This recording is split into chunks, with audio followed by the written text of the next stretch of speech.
जो कॉमन है कि कौन सा कंसोल यूज करें, कमांड प्रॉम्प्ट यूज करें या पावर शेल यूज करें। भाई एक पे स्टिक हो जाओ, पावर शेल से काम नहीं हो रहा, कमांड प्रॉम्प्ट यूज करो। अभी तो निकल जाओगे, आगे फिर जब जिंदगी में मौका मिलेगा और काम करने का मौका मिलेगा तो वहाँ पे कमांड प्रॉम्प्ट की जगह जो है ना तुम्हें पावर शेल ही मिलेगा।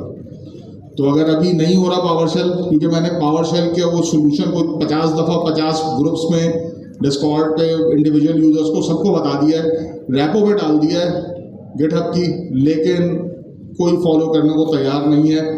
घोल के नहीं बुला सकता मैं। ये हो सकता है कि मैं जो है वो एक दफ़ा चला के दिखा दूँ, लास्ट क्लास में मैंने चला के दिखाया था, आज भी मैं चला के दिखा देता हूँ। मैं घोल के नहीं बुला सकता। सो मुझे अब ये इशू अगर आपको नहीं समझ में आ रहा, कमांड कंसोल आपके पास जो है वो नहीं काम कर रहा for some reason PowerShell, तो आप सीधा सीधा कमांड प्रॉम्प्ट के ऊपर काम करते हैं। आपके पास जो VS कोड है, आप VS कोड यूज़ करें। VS कोड के अंदर आपके पास कंसोल के अंदर ऑप्शन आता है कौन सा कंसोल आपने यूज़ करना है। आपके पास वहाँ पे 2 ऑप्शन आ रहे होंगे, कमांड प्रॉम्प्ट का और पावर शेल का। वहाँ से कमांड प्रॉम्प्ट सेलेक्ट करें और उसको चलाना शुरू कर दें। मगर मैं रेकमेंड करूँगा कि आप जो भी ऑपरेटिंग सिस्टम यूज़ कर रहे हैं उसके बारे में आपके पास थोड़ी बहुत नोहा होनी चाहिए। वो ऑब्वियसली इस कोर्स का पार्ट नहीं है, लेकिन आपको पता होना चाहिए कि आप जिस गाड़ी में सफ़र कर रहे हैं वो गाड़ी अगर कहीं रास्ते में खड़ी हो जाए तो उसको वापस से स्टार्ट कैसे करना है। तो ये सारी छोटी छोटी चीज़ें हैं जो आपको पता होनी चाहिए पहले से। दोनों में फ़र्क क्या है? दोनों में फ़र्क ये है कि पावर शेल जो है वो उसके अंदर आपके पास प्रोग्रामिंग की सपोर्ट मौजूद है, स्क्रिप्टिंग की, नेटवर्क स्क्रिप्ट्स की, एडमिन स्क्रिप्ट्स की। उसकी जो है वो आप उसमें जो है वो अपने शेल स्क्रिप्ट्स बना के एग्जीक्यूट कर सकते हैं। कमांड प्रॉम्प्ट के अंदर भी कर सकते हैं, बैच फाइल बनती है उसके अंदर भी, लेकिन बैच फाइल की सपोर्ट जो है वो लिमिटेड। और कमांड प्रॉम्प्ट जो है वो basically it's an emulator of the older DOS console, तो उसमें बहुत सारी चीज़ें जो हैं वो लिमिटेड हैं। बेसिक कमांड्स तो आपकी फिर भी चल जाएंगी, लेकिन बहुत सारी चीज़ें जो है वो फिर भी लिमिटेड हो जाती हैं। आप कोई एडमिन लेवल का काम नहीं कर सकते, आप जो है वो अपने सिस्टम की कॉन्फ़िगरेशंस को चेंज नहीं कर सकते, उसके लिए आपको पावर शेल ही चाहिए। यूजुअली प्रोफेशनल एनवायरनमेंट के अंदर, प्रोडक्शन एनवायरनमेंट के अंदर जहाँ पे विंडोज़ एनवायरनमेंट यूज़ हो रही होती है वहाँ पे पावर शेल ही यूज़ होता है। तो अब आपकी मर्ज़ी है, आप कंसोल यूज़ करना चाहें, आप कंसोल में कुछ भी यूज़ कर सकते हैं, that is completely up to you. इसके बाद हमने लास्ट क्लास के अंदर 2 चीज़ें की थी। एक तो हमने बिल्कुल सिंपल जो है वो हेलो वर्ल्ड बनाना सीखा, और उस हेलो वर्ल्ड को बनाने के लिए हमने 2-3 वर्ड्स देखे थे। एक कंसोल का वर्ड देखा था, एक लॉगर देखा था, फिर उसके बाद मैंने आपको एक वर्ड बताया था, ट्रांसपाइल का वर्ड बताया था, जिसके ऊपर लोग बहुत ज़्यादा कंफ्यूज हो गए थे कि सर ये ट्रांसपाइल क्या होता है, कंपाइल क्या होता है, इंटरप्रेट क्या होता है। तो जिन भाइयों ने 9th क्लास में कंप्यूटर साइंस पढ़ी है उनको तो शायद इसके छोटे मोटे ट्रांसपाइल का वर्ड शायद समझ में ना आए, लेकिन कंपाइल और इंटरप्रेट का मतलब समझ में आ गया होगा। और अगर नहीं आया तो मैं दोबारा बताता हूँ।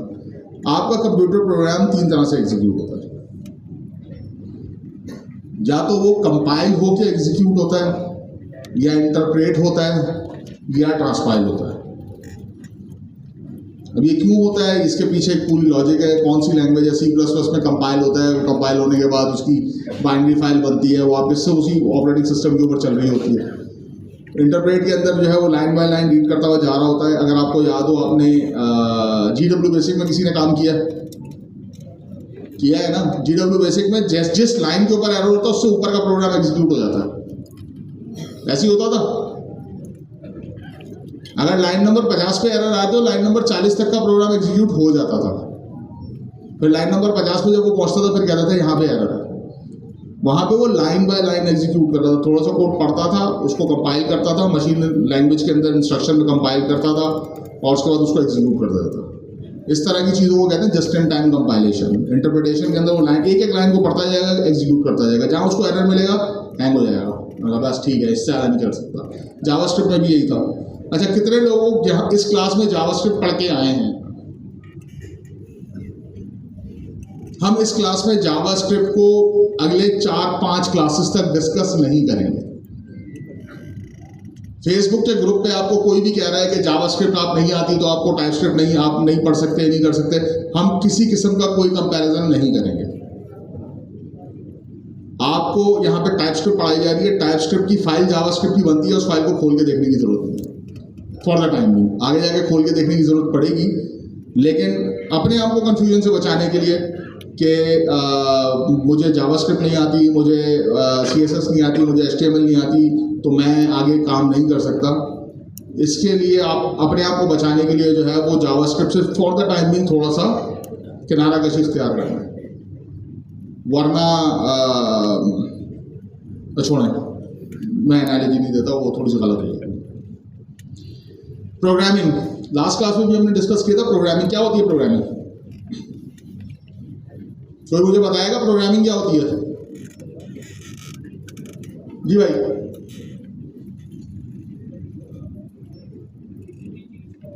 सर कराची के बंदे आवाज टिका के प्लानिंग कह सकते हैं, मतलब कोई भी आप काम करना चाह रहे हो उसके पीछे जो प्लानिंग होती है, वर्किंग होती है, उसको प्रोग्रामिंग कहते हैं।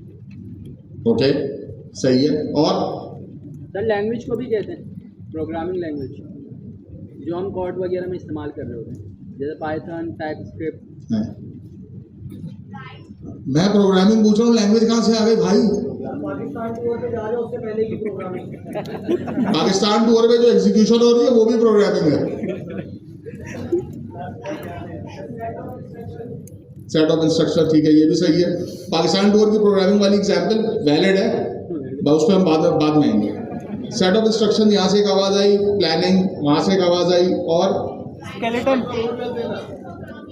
कोड, प्रोग्रामिंग, प्रोग्राम का कोड लिखना, ये भी सही है। और मेरी कोई बहन, किसकी सोर्स?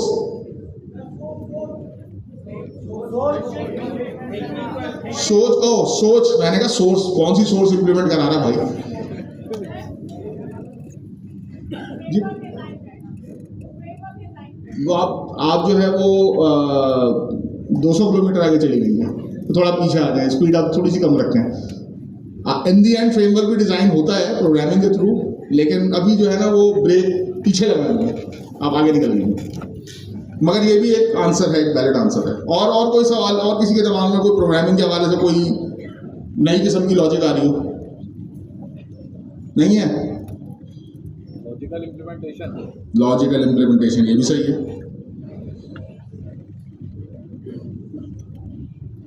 पढ़ लो पहले, पीछे वालों को नजर आ रहा है? पीछे तो अभी कोई है ही नहीं वैसे तो, ये जो आगे लोग बैठे हैं उनको नजर आ रहा है?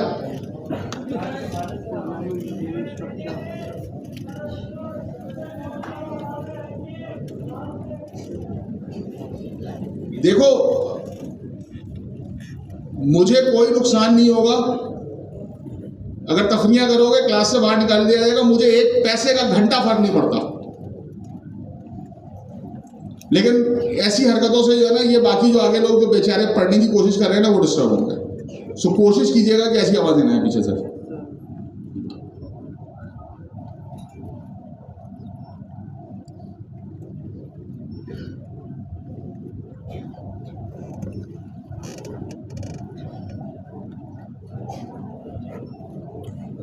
को पढ़ने में आसानी है। पहली लाइन, सबसे पहला point, programming is giving instruction to a computer to do something desired. अब यहाँ पे अपनी सोच को भी इंप्लीमेंट कर दिया हमने, कोड भी लिख दिया और फ्रेमवर्क भी बना दिया, और क्या थे, इंस्ट्रक्शंस भी दे दी। एक प्रोग्राम को हम एक रियल वर्ल्ड एग्जाम्पल के थ्रू जो है ना वो एक्सप्लेन करने की कोशिश करते हैं। पिज्जा हम सबने खाया, हमारी बहनों ने घर में बनाया भी है, हम शायद का मतलब क्या है, उसूलन तो हमारे भाइयों को भी बनाना चाहिए। मैं अपने घर में पिज़्ज़ा खुद बनाता हूँ, क्योंकि अगर मैं बेगम से कहता हूँ तो वो फिर अपने हिसाब से चीज़ें डालती है, मैं अपने हिसाब से चीज़ें डालता हूँ। सो मुझे पिज़्ज़ा बनाना है। पिज़्ज़ा बनाने के लिए क्या क्या चीज़ रिक्वायर्ड है? आटा चाहिए,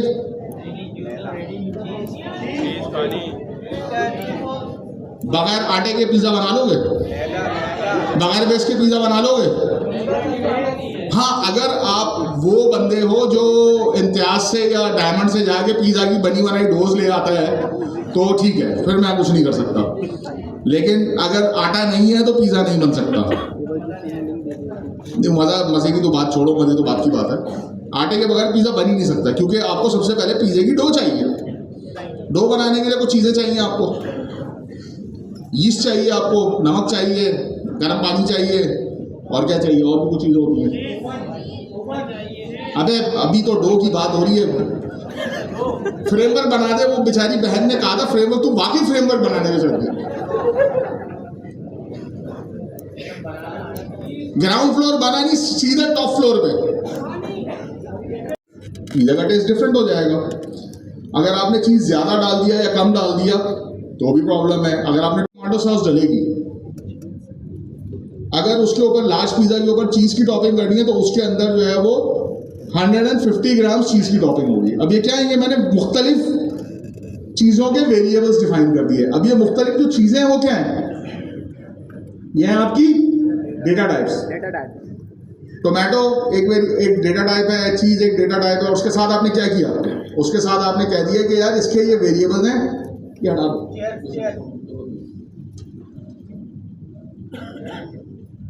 थैंक यू सर।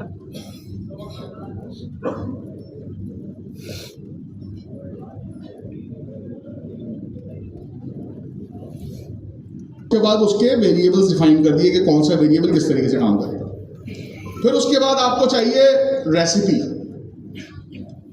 रेसिपी आपको कोड लिखने से पहले चाहिए, पिज़्ज़ा को बेक करने से पहले एक रेसिपी चाहिए। पिज़्ज़ा का एक सेट फॉर्मूला है, सबसे पहले डो, फिर टोमेटो सॉस, फिर उसके ऊपर वेजीज, फिर उसके ऊपर चीज़, और फाइनली जाके आपने उसको बेक कर दिया। अब ये सेट ऑफ इंस्ट्रक्शंस है। अगर आप वेजीज के ऊपर टोमेटो सॉस डाल देंगे तो जलने की वजह से उसका टेस्ट कुछ और हो जाएगा। खुदा ना खास्ता पिज़्ज़ा जल गया तो वो एक अजीब सा टेस्ट देगा। ये जो सीक्वेंस है ना, सीक्वेंस को फॉलो करना जरूरी है। ये जो सीक्वेंस आप डिफाइन कर रहे हैं, ये बेसिकली आप अपने प्रोग्राम का एल्गोरिथम डिफाइन कर रहे हैं। बीएस के स्टूडेंट्स की सबसे ज्यादा जान 3 कोर्सेज से जाती है, स्टैटिस्टिकल एनालिसिस, एल्गोरिथम एनालिसिस और फाइनल ईयर प्रोजेक्ट। ये 3 सब्जेक्ट हैं जिसके अंदर सबसे कोर सब्जेक्ट जो है ना वो स्टैटिस्टिकल एनालिसिस है और ये एल्गोरिथम है, क्योंकि ये सबसे मुश्किल काम होता है। प्रोग्राम तो कोई भी लिख सकता है, एफिशिएंट प्रोग्रामिंग कोई कोई कर सकता है। वो एफिशिएंट प्रोग्रामिंग जो है ना बेसिकली इस एल्गोरिथम की बेस पे है। अगर आपने एक दफा अपना एल्गोरिथम सही डिजाइन कर लिया, जितनी दफा आप उस प्रोग्राम को एग्जीक्यूट करेंगे रिजल्ट हमेशा सेम आएगा।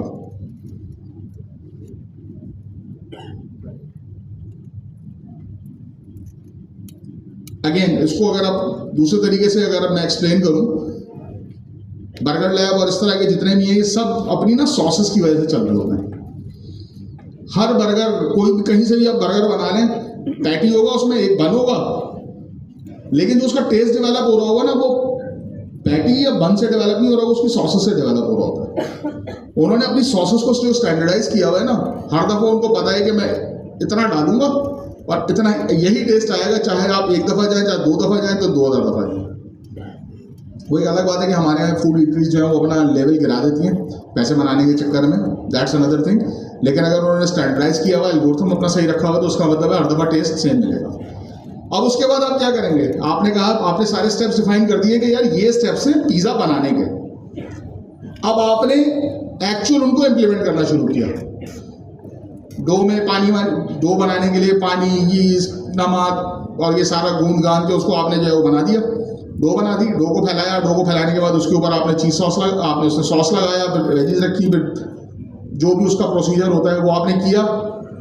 मुझे बहुत भूख लग रही है इस वक्त और मैं कैसी कैसी बातें कर रहा हूँ, ऐसी बातें नहीं करनी चाहिए मुझे, और क्लास में तो बिल्कुल भी नहीं करनी चाहिए। ठीक है, अब वो सारी चीज़ें मैंने क्या की, मैंने बताया कि भाई इस रेसिपी को एग्जीक्यूट करो। कोडिंग की फॉर्म में मैंने उसको बताया कि यार ये स्टेप्स है, उसको एग्जीक्यूट करो। अब कंप्यूटर एग्जीक्यूट करेगा, अब कंप्यूटर को तो नहीं पता ना। आपने कहा कि चीज़ नीचे डाल दो, टोमेटो सॉस ऊपर डाल दो, और पिज़्ज़ा को यूजुअली पिज़्ज़ा जो है वो 180 डिग्री के ऊपर जो है वो 35 मिनट्स के लिए बेक किया जाता है। आपने उसको कहा कि इसको जो है ना 1 घंटा बेक कर दो। अंदर से क्या निकल के आएगा, अफ्रीकन पिज़्ज़ा, जला हुआ, कड़क। इसका मतलब यह है कि आपने अपने पैरामीटर्स के अंदर कुछ गड़बड़ की है, आपने अपने एल्गोरिथम के अंदर कुछ गड़बड़ की है, आपने अपनी सीक्वेंस, एग्जीक्यूशन सीक्वेंस में कोई गड़बड़ की है। तो उसको सही करने के लिए अब आप क्या करेंगे? अब आप उसको क्या करेंगे? उस पूरे प्रोसेस को रिविजिट करेंगे। वो रिविजिट कैसे करेंगे? अच्छा, उससे पहले तो आपने बीच में जला दिया ना, वो जला हुआ पिज़्ज़ा निकल के आया, कहानी यहीं फेल हो गई। हो सकता है कि जला हुआ पिज़्ज़ा निकल के ना आए, लेकिन एक अच्छा देखने में डिसेंट पिज़्ज़ा निकल के आया। आपने कहा यार चलो उसको टेस्ट करते हैं, आपने उसको खोला, मुंह में रखा, दो चीज़ें होंगी, या तो वाह या फिर वाह वाह, जो बनाने वाला है उसको उड़ा दो। अगर तो पिज़्ज़ा खराब बना है तो उसका मतलब यह है कि आपने जब टेस्टिंग शुरू की तो टेस्टिंग के अंदर कुछ चीज़ें आइडेंटिफाई होंगी कि यार ये खराब बना है। मसला ये है कि एक दफ़ा पिज़्ज़ा सही बना, उसके बाद खराब बना। एक दफ़ा आपने अपनी रेसिपी बनाई, उससे पिज़्ज़ा बिल्कुल सही बन गया, लेकिन दूसरी दफ़ा जब आपने उसी रेसिपी से पिज़्ज़ा बनाने की कोशिश की, पिज़्ज़ा खराब बना। आपने हो सकता है कि अपने इंग्रेडिएंट्स चेंज कर दिए। पहले आपने चीज़ यूज़ किया था अच्छी क्वालिटी का, अब आपने कहा अब मैं कमर्शियल हो गया हूँ, मैं कुछ सस्ता वाला चीज़ यूज़ कर लेता हूँ। आपने अपने पैरामीटर्स को चेंज कर दिया। इंस्ट्रक्शन सेट वही है, input parameters output parameters different हो गए। अब आप क्या करेंगे? उसको आइडेंटिफाई करने के लिए कि यार क्या ये प्रोग्राम के अंदर जो भी मसला आया है ये किस तरह से आया, ये मेरे इनपुट पैरामीटर्स को चेंज करने की वजह से आया है या कोई और मसला हुआ। हो सकता है कि आपकी एग्जीक्यूशन बिल्कुल सही हो, you use the same ingredient, लेकिन आप जहां उसको एग्जीक्यूट कर रहे हैं, उस जिस ओवन को एग्जीक्यूट कर रहे हैं उस ओवन के अंदर कोई प्रॉब्लम है। उसने दिखाया तो आपको 180 डिग्री है, लेकिन अंदर से वो 240 डिग्री दे रहा है।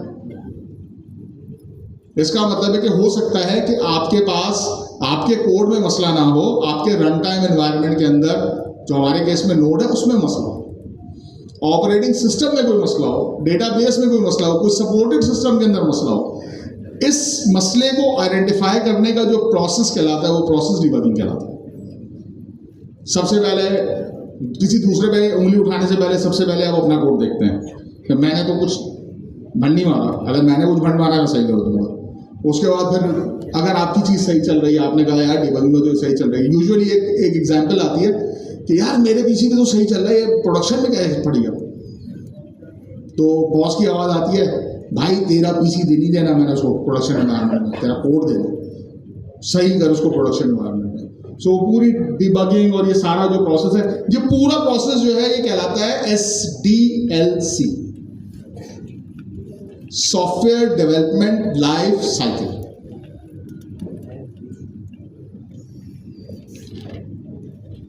इसमें और बहुत सारी चीज़ें हैं कि सॉफ्टवेयर डेवलपमेंट लाइफ साइकिल के अंदर जो है सिर्फ यही चीज़ें नहीं होती, इसके अलावा और बहुत सारी चीज़ें होती हैं। प्रोजेक्ट मैनेजमेंट भी होती है, बजटिंग भी होती है, फाइनेंस वाली सारी चीज़ें भी होती हैं।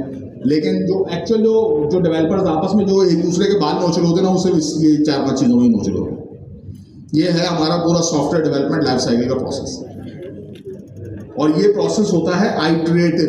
आइटरेटिव का मतलब ये है कि आपने एक इशू आइडेंटिफाई हुआ, आपने फौरी तौर पर उसको सही किया और आप दूसरी आइटरेशन पे चले गए। ये नहीं कि पूरा सॉफ्टवेयर बनेगा, फिर पूरा सॉफ्टवेयर टेस्ट होगा, फिर उसके बाद इशू आइडेंटिफाई होगा, तो नहीं।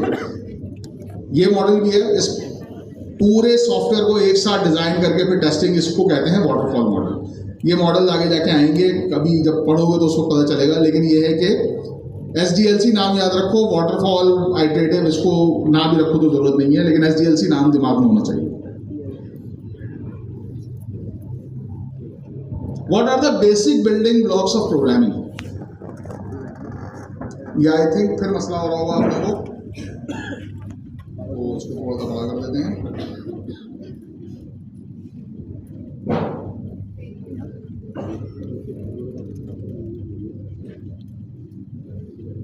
यूनिवर्सिटी लेवल से मुझे ज़्यादा लगता है। अच्छा जी, सिंटैक्स एंड कीवर्ड। सिंटैक्स क्या होता है?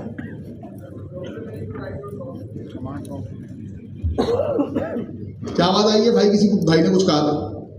सिंटैक्स क्या होता है?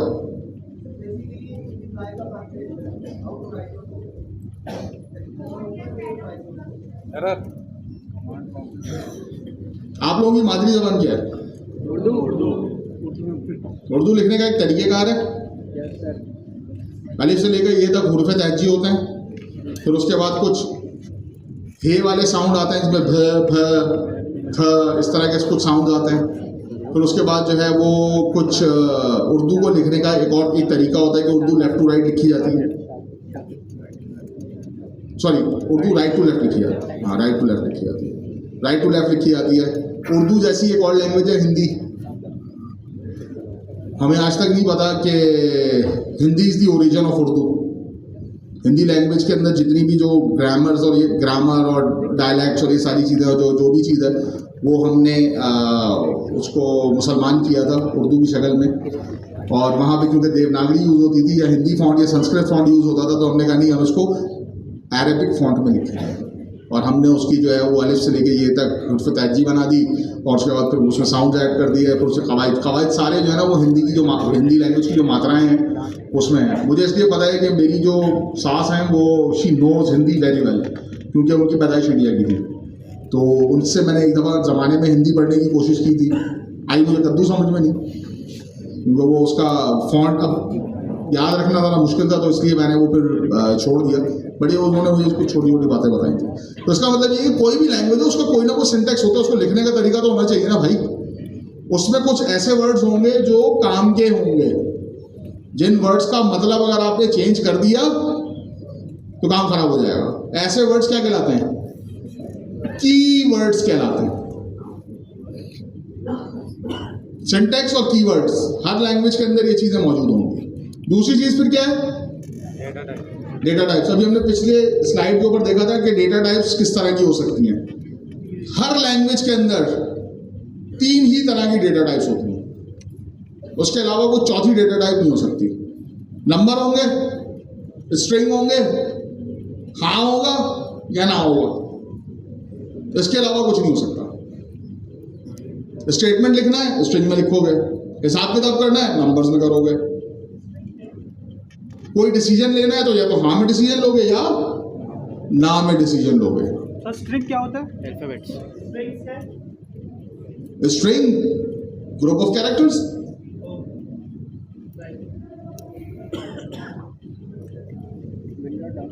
मैं यहां खड़े होके पढ़ा रहा हूं, कंप्यूटर प्रोग्राम के अंदर ये एक स्ट्रिंग होगी। I am standing here teaching the class, ये स्टैंड ग्रुप ऑफ कैरेक्टर्स है ना, ये स्ट्रिंग हो गई। मैं यहाँ 7 बजे से लेके 10 बजे तक पढ़ाता हूँ। 7 और 10 क्या होगा इसमें?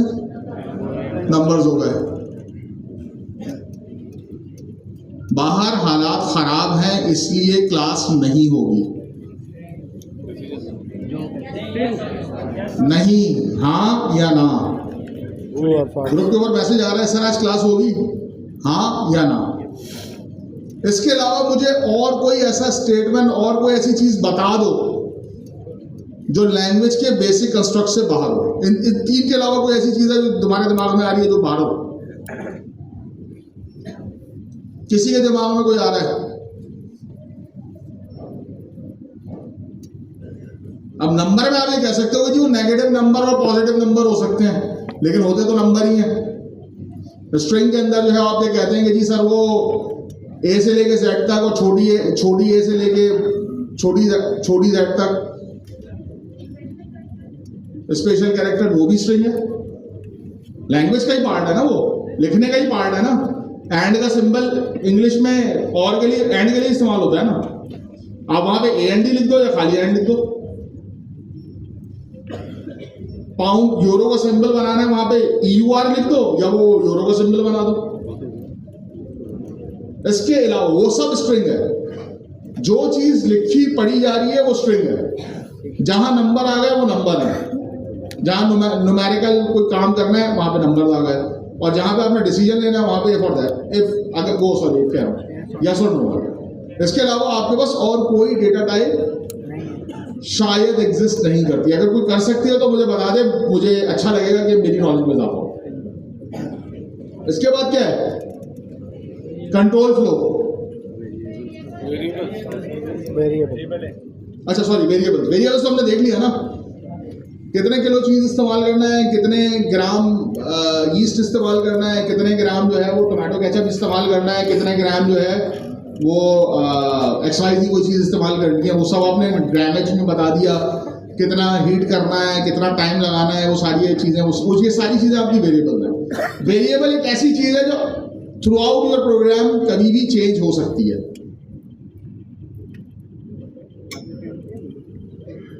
15 मिनट तक पिज़्ज़ा को बेक करना है, टाइमर लगा दिया। टाइमर क्या है, हर एक सेकंड के बाद जो है ना बढ़ता चला जा रहा है।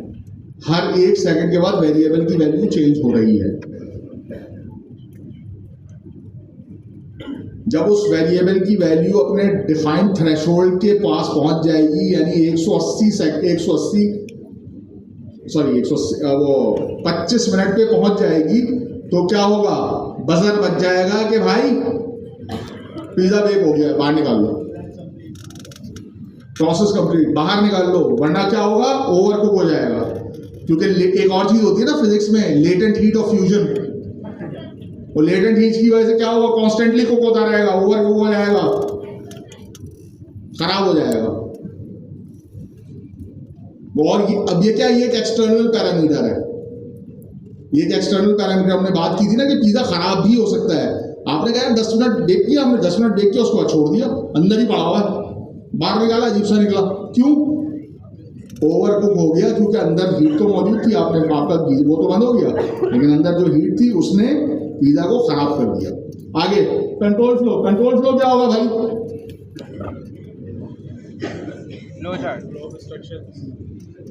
एक बड़ा गंदा जोक है, हम कराची वालों ने या लोगों ने ना लाहौरियों के लिए बनाया हुआ है। लाहौर में आप किसी से ना रास्ता पूछ लें, गलत बात है, स्टीरियोटाइप नहीं करना चाहिए, बट अनफॉर्चुनेटली मैं गलती से इसका विक्टिम हो चुका हूँ। आपने कहा, आप खड़े में लेट से माल रोड के ऊपर, आपने कहा जी मुझे जो है वो अल्लामा इकबाल के मज़ार पे जाना है, राबी पार्क जाना है, वहाँ पे वो मंटो पार्क या राबी पार्क कहलाता है, वो अल्लामा उसका वो नहीं होता। मीनार पाकिस्तान जाना है।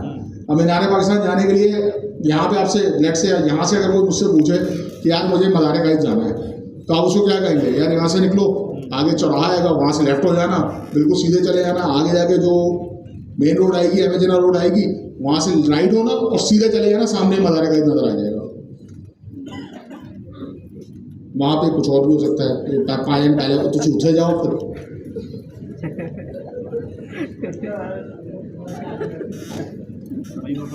क्लियर इंस्ट्रक्शंस, आपने सिस्टम को क्लियरली इंस्ट्रक्ट करना है कि क्या करना है।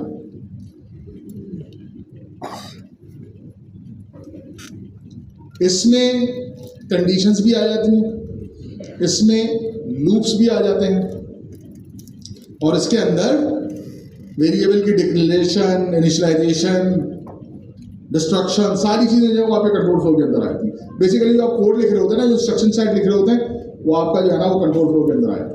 और उसके बाद फिर ब्लॉक्स। ब्लॉक्स एक ज़रा इंटरेस्टिंग चीज़ है, वो हम आगे जाके जब ब्लॉक्स देखेंगे, कोड ब्लॉक्स क्या होते हैं, किस तरीके से होते हैं, कंडीशन किस तरीके से लिखी जाती है, वो हम डिस्कस करेंगे। ये बाद में फिर मैंने थोड़ा सा उसको एक्सप्लेन करने की कोशिश की। Syntax in a programming language is like grammar rules for computers. Just as we follow grammar to speak correctly, computer follows syntax to understand our instruction. Urdu में एक जुमला है, रुको मत जाने दो, रुको मत जाने दो। अगर मैं ये एक ही सांस में बोलूंगा तो उसका क्या मतलब होगा, रोको मत जाने दो। आपकी समझ में क्या है, रुकने को कह रहा हूं या जाने से रोक रहा हूं? जाने को कह रहे हैं, रुकने को कह रहा हूँ या जाने को कह रहा हूँ? रोको मत जाने दो। जाने को कह रहे हैं। अगर मैं रोको मत के बाद कॉमा लगा दूं, सिंटैक्स कंप्लीटली चेंज हो गया, मीनिंग कंप्लीटली चेंज हो गया, कंट्रोल फ्लो कंप्लीटली चेंज हो गया। अगर मैं मत से पहले कॉमा लगा दूं कि रोको मत जाने दो, कंट्रोल फ्लो बिल्कुल ही चेंज हो गया, आपका स्टेटमेंट ही चेंज हो गया।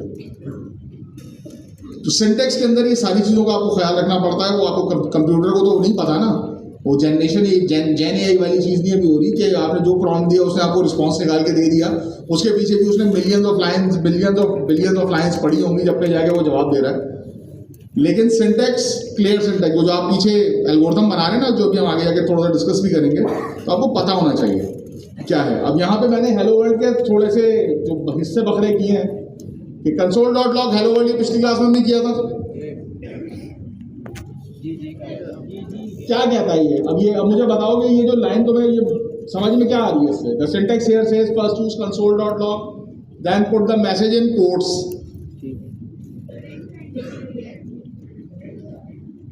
मैसेज को प्रोमिनेंट करना, किसको बता रहे हैं प्रिंट करना है?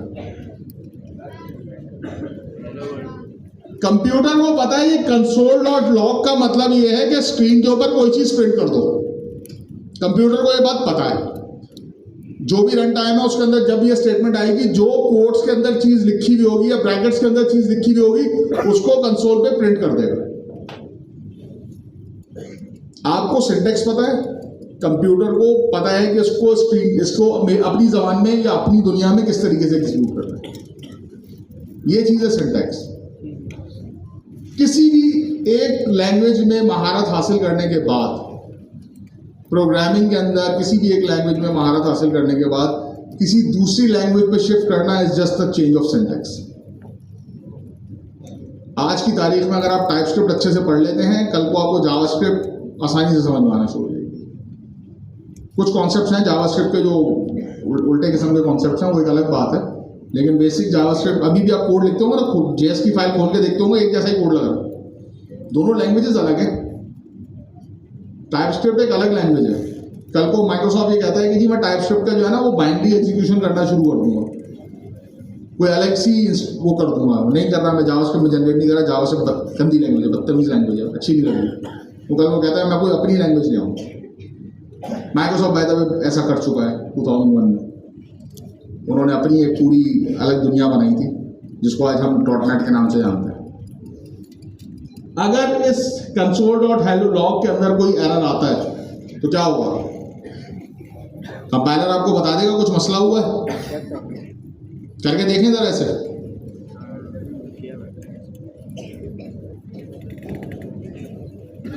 सर नेट का पासवर्ड भाई मैं फॉल करेंगे, नंबर्स के अंदर फॉल करेंगे। उसके बाद जो last but not the least जो हमारे पास है वो बूलियन है। कुछ लैंग्वेजेस में यस नो होता है, कुछ लैंग्वेजेस में ट्रू फॉल्स होता है, लेकिन इसके अलावा आपके पास कोई और डेटा टाइप्स नहीं हो सकती। सर जरा नोटपैड खोलें, वो नोटपैड नहीं VS कोड वाली डेटा टाइप्स देखनी है।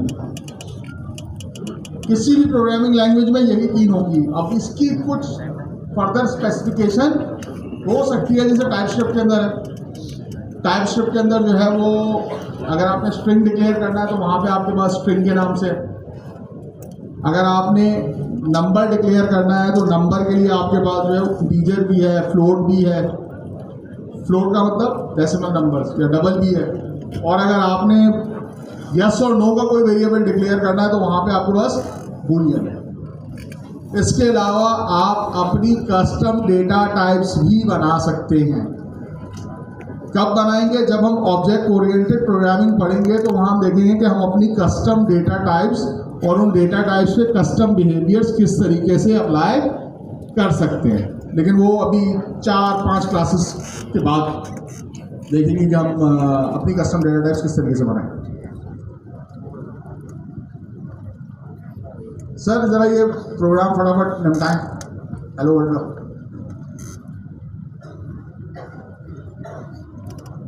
या डेटा टाइप लगा दो, स्ट्रिंग लगा।